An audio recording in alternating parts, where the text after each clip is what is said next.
So you want to play a cool shuffle groove and you don't want to play Rosanna because that's what everyone else does.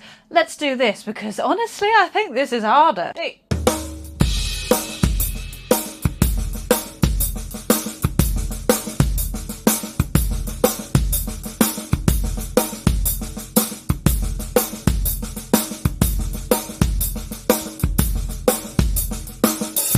What is going on? First of all, a whole lot of ghost notes, but we're going to get back to those in just a moment. Let's sort out the chord groove first.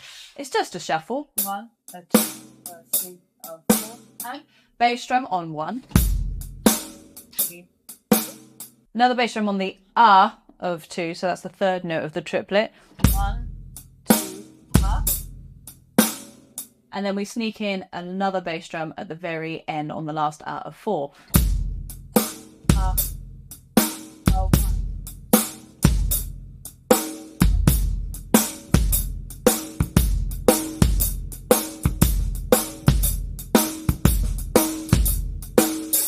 Now we're going to build up the ghost notes in a way that you can kind of get to your own level of difficulty, the last one being the most difficult it gets. So the first ghost note we're going to add in the middle of the first triplet. If you've done your Rosanna shuffle before, you'll know exactly what this is. If you haven't, it might make the Rosanna shuffle easier.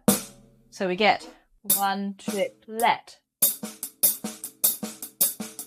Take your sweet time with that bad boy because it is very much worth it. And yes, you do have a bass drum with the downbeat that is on the edge, like that. Incorporate that into the groove we've already got and you get this.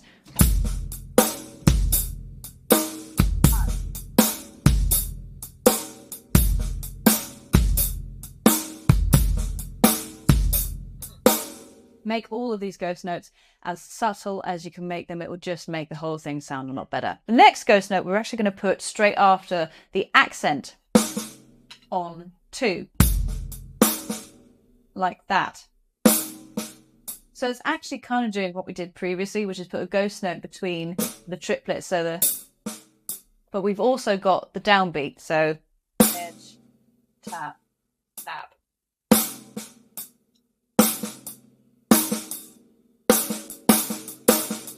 And again, this will actually solve any problems you have with the Rosanna shuffle too. And if we stick it all together, you get this.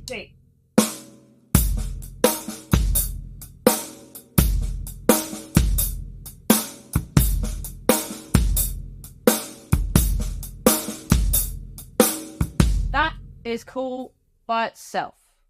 It just is.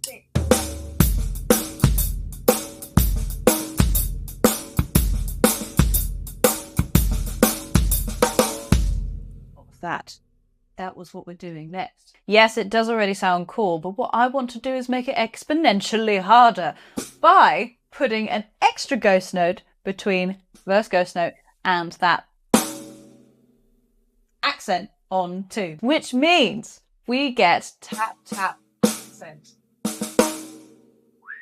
Triplet 2.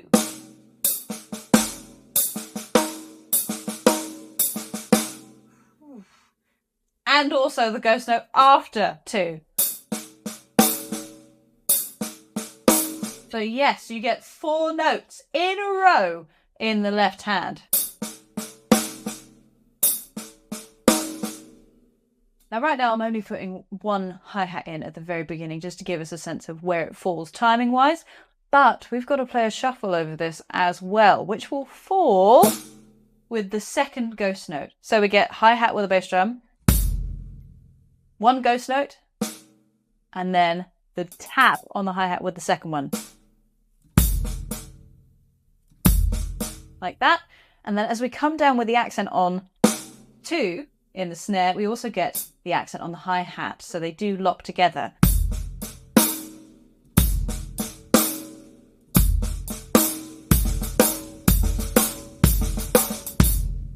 And then we get that very last ghost note that falls in between the shuffle. Don't you just love it? Am I your favourite person right now? Don't answer that. Stick it all together and we get this.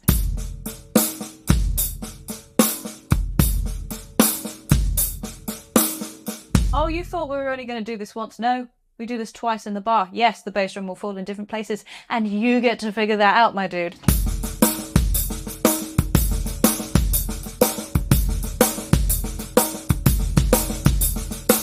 Woo! Oh, so good. So good. Have a good day. Mwah.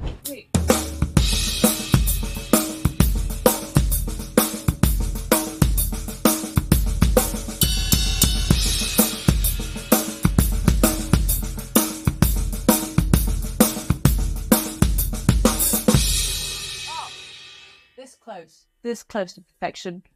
So let's just call it perfect.